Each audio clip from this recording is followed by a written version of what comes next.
चलिए, कल हमने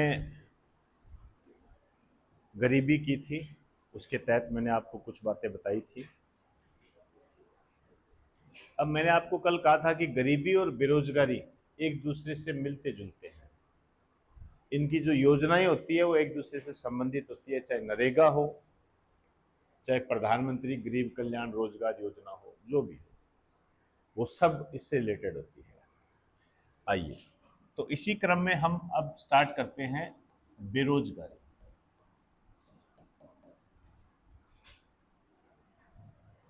बेरोजगारी, अनएम्प्लॉयमेंट।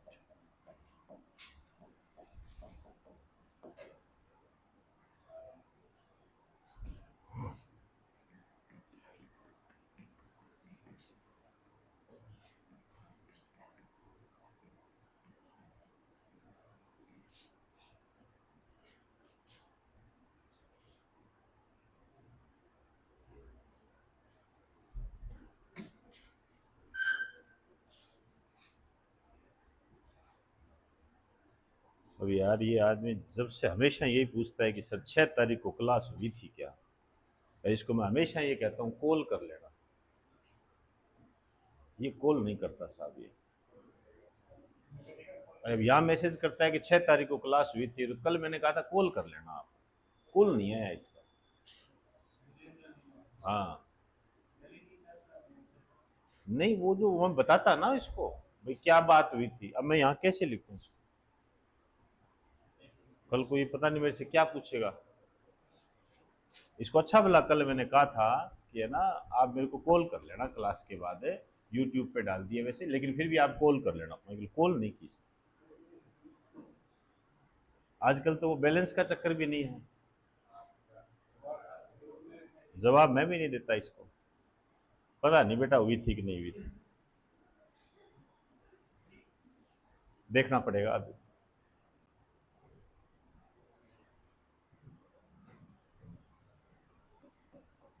एक संस्था है एनएसएसओ, कल भी मैंने आपको बताया था, नेशनल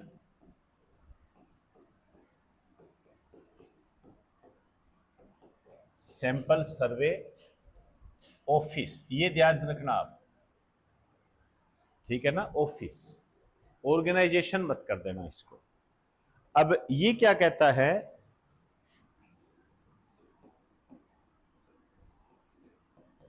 ये क्या करता है कि एक ये कहता है श्रम बल। आराम से लिखते जाओ, साथ साथ आ जाएगा समझ में। बहुत आसान सी बात है, क्योंकि आपसे रिलेटेड टॉपिक है ये, बेरोजगार, तो आपसे मिलता जुलता टॉपिक है ये। तो श्रम बल, अब देखिए श्रम बल क्या है, ठीक है, लेबर फोर्स कह सकते हो इसको। श्रम बल ये क्या होता है, मतलब जो लेबर है। अब लेबर का मतलब ये मत निकाल लेना कि कोई मजदूरी होता है वही, वो भी लेबर होती है, ध्यान रखना। मैं भी एक लेबर हूं, कल को आप जॉब लगोगे, आप एक लेबर के अंदर आओगे, श्रमिक हो आप, ठीक है। बोलते नहीं है, लेकिन आप वैसे देख लीजिए, बोलते तो ऐसे बोलते हैं सरकारी नौकर। अब उसमें से सरकारी हटा दो, फिर बोलो नौकर, तो बुरा लग जाएगा। लेकिन जैसे ही कहोगे सरकारी नौकर तो अच्छा लगेगा, समझे ना। तो लेबर का मतलब जो काम करता है। अब काम कौन करता है, 80 साल का व्यक्ति तो काम करेगा नहीं, ना ही 5 साल का बच्चा काम करेगा। तो काम के लिए जो आयु वर्ग है, ये आपको ध्यान रखना है, 15 से 59 आयु वर्ग, 15 से 59 आयु वर्ग होता है ये आपके एग्जाम में आया हुआ है, ठीक है। करने को 60 साल का भी करता है, 65 साल का व्यक्ति काम करता है, लेकिन हमने जो डिसाइड किया है वो ये है। आप जानते हो कि सीनियर सिटीजन, 60 साल का व्यक्ति सीनियर सिटीजन में आ जाता है, तो उस दृष्टि से।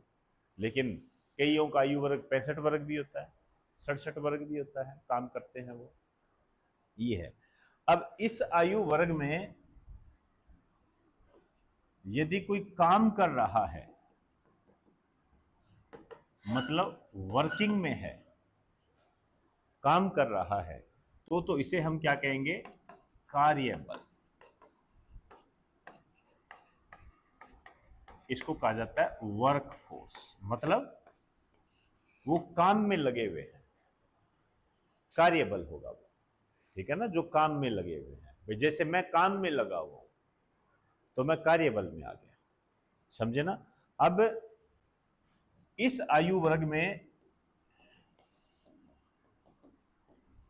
यदि कोई वर्किंग नहीं करता है, ठीक है ना, जैसे आप लोग, अब आप काम नहीं कर रहे हो, आप कह रहे हो सर मैं लिख रहा हूं, मैं पढ़ रहा हूं, मेरा काम है, नहीं नहीं, ये काम नहीं है।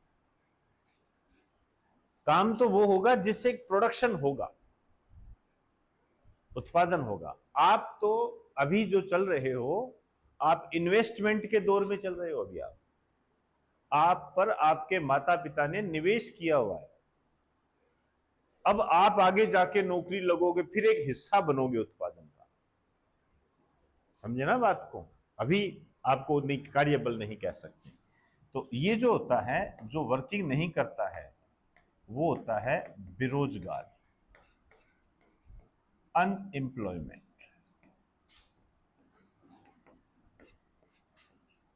अनएम्प्लॉयमेंट,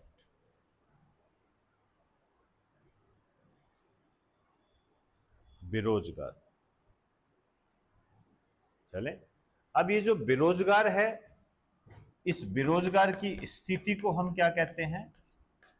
बेरोजगारी।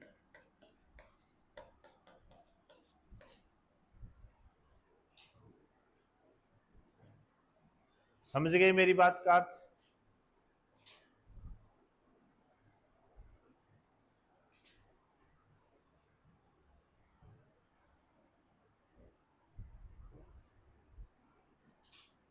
ठीक है ना, ये महत्वपूर्ण है ये। तो आपको ये पता लग गया कि बेरोजगारी। अब देखिए, अब जैसे बताइए, मैं बेरोजगार हूं कि रोजगार हूं? बताइए। हैं? रोजगार में, ये ध्यान रखना, ठीक है ना, मैं रोजगार में हूं। क्योंकि अक्सर क्या मान्यता होती है, जैसे मैं गांव में जाता हूं, कई बार गांव में जाता हूं तो कहते हैं अच्छा तो अभी अभी ट्यूशन ही पढ़ा रहे हो क्या, अभी कोई काम लगे नहीं क्या? इतने साल हो गए, अब तो खैर बंद कर दिया क्योंकि उम्र ज्यादा हो गई। पहले जब आपकी पढ़ता भी था और ये पढ़ाता भी था, तब कहते थे अभी वो ट्यूशन ही पढ़ा रहा है क्या, ऐसे बोलते थे। जबकि मेरे महीने की इनकम आती थी, मेरा घर चलता था। लेकिन फिर भी लोगों के दिमाग में क्या आई, अच्छा अच्छा अभी ट्यूशन ही है क्या, ठीक है। ऐसा नहीं होता, ध्यान रखना। मैं काम में लगा हुआ हूं, यदि मैं कमा रहा हूं तो मैं काम में लगा हुआ, समझे ना। उसको फिर आप बेरोजगारी में नहीं डाल सकते, ठीक है ना, ये ध्यान रखना। ये हमेशा अक्सर हमारे मन में आता है कि जैसे गाँव में भी यही होता है कि जो सरकारी नौकरी लगा हुआ है वही है रोजगार में, तो होता है ना, आपके क्षेत्र में तो बहुत ज्यादा होता है, होता ही है ये चीजें भाई, इसमें क्या वो बात नहीं है।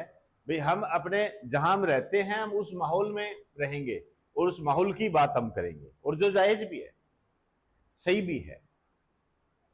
अब हम ये कहें कि जैसे गांव में क्या होता है कि कह दे कि ये प्राइवेट जॉब करता है और महीने के 2 लाख रुपए कमाता है, ठीक है, और एक कहता है कि ये ना मास्टर लगा हुआ है और महीने के 40,000 रुपए कमाता है। तो उसका विवाह, जो पिता होगा वो किसको चूज करेगा? वो 40,000 वाले को चूज करेगा, है कि नहीं? है ना, ये वो अपनी जगह सही है, वो अपनी जगह सही है। क्यों? क्योंकि वो उस माहौल में है, वो जानता है स्टेबिलिटी क्या चीज है, वो रिस्क पे नहीं रहना चाहता, समझे ना बात को। अब मुकेश अंबानी की तरफ आ जाओ। अब मुकेश अंबानी को ये कह दे कि ये 2.5 लाख रुपए कमाता है, हालांकि वो तो उसके लिए कम है, अंदाजन आपको एक वो बता रहा हूं एग्जाम्पल, और कहते ये एक मास्टर है जो 40,000 कमाता है, तो वो किससे विवाह करेगा? 2.5 लाख वाले से। मेरी बात को समझ गए ना? ये क्या है, स्थितियां होती है, विचारधाराएं होती है, ठीक है ना भाई, लग जाओ, ठीक है, बुरा मत मानना मेरी बात का। जैसे सामाजिक तौर पर जो बंटे हुए जो वर्ग होते हैं, ठीक है ना, तो अब देखिए जैसे बनिया है, ठीक है ना, अब जो बनिया है ना, वो क्या है कि डेवलप है, बढ़िया डेवलप, मेरे दोस्त बढ़िया ही रहे हैं, उनमें से एक भी नौकरी नहीं लगा,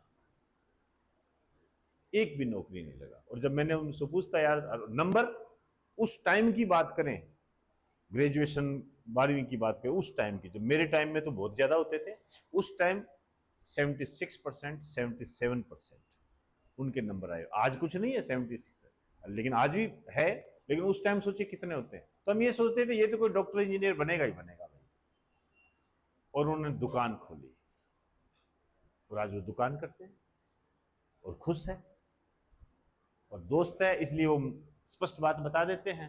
तो वो कहते हैं यार तुम यार इतने पढ़े लिखे क्यों थे, तो कोई अच्छी कोई जॉब की तैयारी कर लेते, नौकरी लग जाते। क्या नौकर तो तुमको रखना है ना, हमने, हम क्यों नौकर बने, नौकर तो तुम्हें रखेंगे। भाई दोस्त है इसलिए बोल देता है, लेकिन वो वास्तव में वो बात सही कह रहा होता है। भी नौकरी हम करेंगे तो नौकर तुम्हें कैसे बनाएंगे, अब ऐसे बोलते हैं वो। तो मेरी बात को समझ में आई है बात सारी। उनका अलग सिस्टम चल रहा होता है। आप देख लीजिए, आप लोगों को यहाँ पे भेजा है, आपके मम्मी पापा ने भेजा है, आप पढ़ते हो लिखते हो, लेकिन मैं किसी के वैसे नहीं कह रहा हूं, ऐसे मत समझना कोई चीज हो, लेकिन मैं आपको, मैंने जो अपने जीवन में देखा है वो बता रहा हूं। जैसे जो बढ़िया होगा ना, यदि उस पर आपने पैसे लगा दिए माता पिता ने, 95% वो उसमें सक्सेस होगा, 5% का कुछ नहीं कह सकते। नीट में आप देख लीजिए, सारे बढ़िया बढ़िया सिलेक्ट होते हैं, यदि उनको जाना है तो फिर नीट जाएंगे वो और क्लियर करके दिखाएंगे, क्योंकि पैसा लग गया, ब्याज लग रहा है भाई। और बापू थप्पड़ मार के कहता है बेटा ब्याज तक वसूल करके आना, नहीं तो घर में मत आना।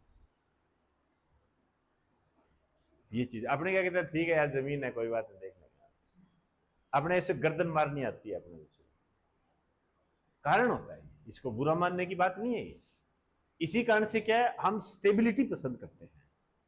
स्टेबिलिटी भाई, एक बार लगा दे बस, एक बार 20,000 की भी लग जाऊं, पर लग जाऊं, लग जाऊं, ठप्पा लग जाए बस, यही है सारी चीजें। इसका एक पहलू दूसरा ये भी होता है कि ये जो वर्ग होता है, जो निचला वर्ग होता है, इसको क्या शुरू में दबाया हुआ होता है। जैसे SC ST OBC हो गए, इनको दबाया होता है, इनके मन में एक डर होता है, अरे यार लग जाओ रे भैया, पता नहीं चले ना चले, ये चीजें होती है, दबाया हुआ होता है। इस कारण से वो क्या कहते हैं, यार बस लग जाओ यार, यहां से निकलो, ठीक है ना। तो ये थोड़ा सा ध्यान रखना। अब हम ये नहीं कह सकते, जैसे मैंने मान लीजिए अब मैं पढ़ा रहा हूं, सारे साल पढ़ाता हूं, ठीक है, लेकिन बेरोजगारी की जो रोजगार होगा उसकी शर्त क्या होगी, ये बहुत अच्छा क्वेश्चन है।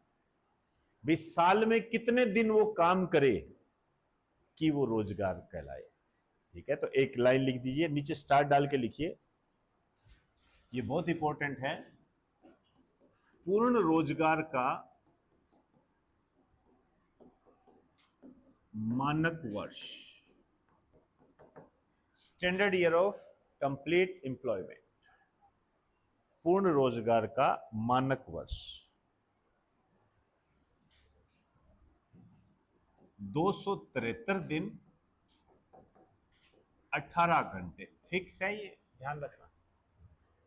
आप पूर्ण रोजगार में कब कहलाओगे, जब आप एक साल में 273 दिन 18 घंटे नौकरी करते, समझे ना। इतने दिन यदि आप रोजगार में रहते हो तो आपके रोजगार को कहा जाएगा पूर्ण रोजगार। इसको लगा दीजिए मोस्ट इंपोर्टेंट, ऐसे आते हैं क्वेश्चन। तो 273 दिन 18 घंटे ये फिक्स है, मानक है, ये स्टैंडर्ड है, ये ठीक है ना, standard year of complete employment, ठीक है। चलिए अब आ जाइए, अब हमने एक स्थिति की बात की है, बेरोजगारी। अब ध्यान से समझना मेरी बात को, इस पे डायरेक्ट क्वेश्चन नहीं आता है, ठीक है, लेकिन इसको समझना पड़ता है, और बहुत आसान है, टफ नहीं है। मैं आप लोगों का एग्जाम्पल लेके, आसपास के मार्केट का एग्जाम्पल लेके आपको बताऊंगा।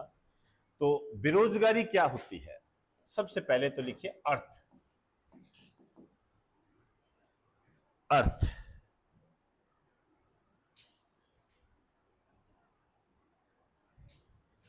आइए, इसका अर्थ क्या है, जो उत्पादन कार्य में ना लगा, जो उत्पादन कार्य में ना लगा हो। समझ में आ गई? ये इसकी डेफिनेशन भी है, मतलब जो प्रोडक्शन नहीं कर रहा हो। ठीक है, अब मैं जो है मैं प्रोडक्शन कर रहा हूं, ध्यान रखना, आप प्रोडक्शन नहीं कर रहे, आप पर पैसा लगाया गया है, मेरे पे लगाया नहीं गया, आप पर जो लगाया गया वो मेरे को मिल रहा है। समझ रहे हो ना मेरी बात को? तो आप इस अकेला इसको इस रूप में मत लेना, जो प्रोडक्शन का हिस्सा न हो वो बेरोजगारी होती है। समझे ना बात को? ऐसे तो हम गाड़ी लेकर आए, गाड़ी दो तरीके की होती है। एक गाड़ी लेकर आए, आप फैमिली के साथ घूमने निकल गए, वो खर्चा है, एक्सपेंडिचर है वो आपका, वो प्रोडक्शन नहीं है, ध्यान रखना। ठीक है, आप तेल भरवाते हो, गाड़ी खराब होती है तो गाड़ी को सही कराते हो, तो डिमांड और सप्लाई को जनरेट करते हो, ये एक अलग है। ऐसे तो डिमांड और सप्लाई आप पेन की भी करते हो, डिमांड तो आप पेन की भी जनरेट करते हो, लेकिन आपको रोजगार में थोड़ी कहा जाएगा। अब वो गाड़ी क्या है, रोजगार में नहीं आएगी क्योंकि प्रोडक्शन नहीं कर रही है वो आपको एक सहूलियत दे रही है। ठीक है, आप घूमने चले गए, लेकिन अब उसी गाड़ी को यदि आप ओला में लगाओगे, अब वो क्या कर रही है, अब प्रोडक्शन कर रही है। समझे ना? तो इतना महत्व होता है इन चीजों का, समझ आई ना बात से? ये महत्व होता है। तो मेरी बात को थोड़ा सा समझने की कोशिश करना, बहुत आसान चीज होती है ये। आइए, अब बेरोजगारी क्या होती है, दो प्रकार की होती है, लिखिए। एक है ऐच्छिक बेरोजगारी, इसको इंग्लिश में बोलते हैं voluntary unemployment. Voluntary, VOLENTARY, voluntary unemployment. दूसरा है अनैच्छिक बेरोजगारी, अनवॉलेंट्री या नॉन वॉलेंट्री अनएम्प्लॉयमेंट।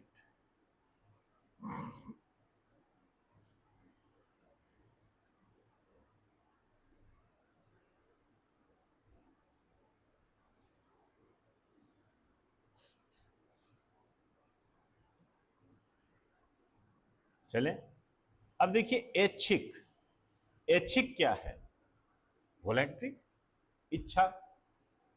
अब मैं आपको ये कह दूं, मैं इसको ये कह दूं कि भाई ये एम्प्लॉयमेंट लेटर है तेरा, ठीक है ना, और तू ऐसे कर, तू कल से IAS की नौकरी ज्वाइन कर ले, प्लीज कल से कर ले।